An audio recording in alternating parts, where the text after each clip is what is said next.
嗨嗨嗨，大家好，这里是小布尔。今天我们的内容就是看看二战德军和冷战苏军谁能够拉得过谁。他们在接下来会出场的装备呢，就是你们现在能看到的这些。我给苏军安排的是 BTR-60 运兵车、1954年型的苏122，还有一台 T54。然后为了与冷战装备抗衡呢，德军这边除了一台装甲运兵车以外，我给他们安排的坦克是虎王和虎式。双方的决胜兵器呢是 T10 重型坦克，还有猎虎。但因为我连续模拟了几次，德军都没占到优势，所以我便将猎虎也给加入到了德军的普通战车队列中。至于双方的步兵还有阵地上所装备的那些武器呢，就让我们边打边聊吧。接下来就让我们开始今天的模拟。好嘞，对决已经开始。在这里可以看到德军开局就运气爆表，出了2台猎虎，而苏军这边呢则是一台 BTR-60， 还有一台苏122。而且他们好像卡在了迷雾里没有前进，那看来第一波的反装甲任务就只能交给这些固定武器了。在我们没给到镜头的时候，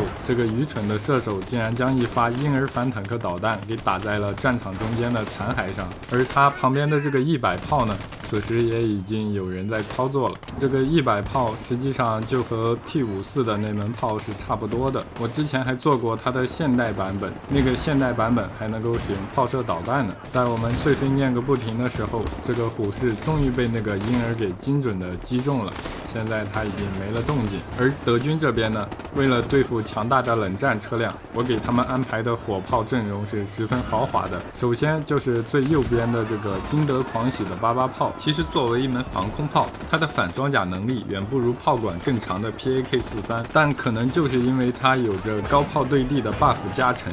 所以绝大部分人都只知道它，而不知道我们面前的这2门 PAK-43。不过因为这玩意儿太过笨重了，所以现实中它经常被搭载在斐迪南之类的车辆上使用，很少会被人注意到，也正常。至于苏军这边呢，因为已经进入到了冷战初期，所以他们已经不再整那些依靠动能去穿甲的 old school 的玩意儿了。我们屏幕中间现在看到的这个是一个名为 B10 的82毫米的无后坐力炮，它的口径和82毫米的迫击炮一样。这个弹丸通过外观呢，看上去似乎也是拿82毫米的迫击炮弹改装而来的。游戏中没有标注它的破甲深度，但它确实是可以从侧面击毁猎虎和虎王这样的重型战车。不知道本局的苏军是在放水还是在干什么？他们刷新的全是这个 BTR 运兵车，即使是 BTR 也会占用苏军这边在场的战车数额，这就导致他们一直刷新不出 T54 之类的坦克。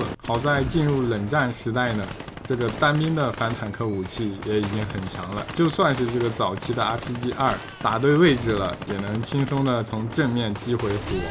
王。当场地上的 BTR 被逐个击破之后呢，苏军这边新的坦克也刷新了出来。这个苏122看上去是拿 T54 改的吧，所以我开头说的什么鬼1954年型的苏122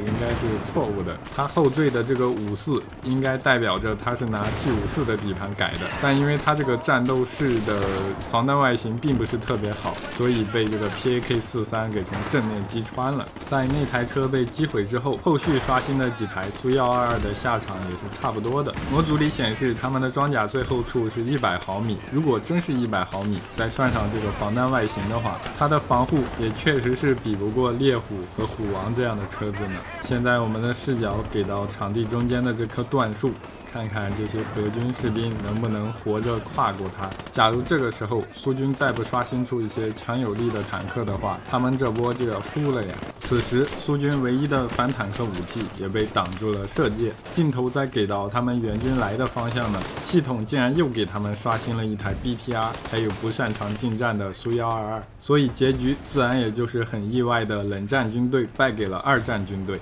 不过这个意外也情有可原，你们看看这个战场上，德军连一台半履带车都没有刷新，他们出动的大多都是虎王还有猎虎。反观一下苏军这边，全是 BTR， 还有不怎么擅长近战的苏122，而且正好此前有人吐槽说我的对决只看封面和标题就知道哪一方会赢得最终的胜利了。那么今天这个结局，不知道那些个大聪明猜到了没有？最后我知道很多军迷朋友比较喜欢二战德军，但喜欢归喜欢，他们毕竟是法西斯，所以在这里我还是要狠狠地轰炸他们，不能让他们占着便宜了。好了，如果你喜欢本期视频的话，还请多多3连。本期点赞超过3000，我就给大家弄更多的这个穿越题材的对决。我们下期视频再见。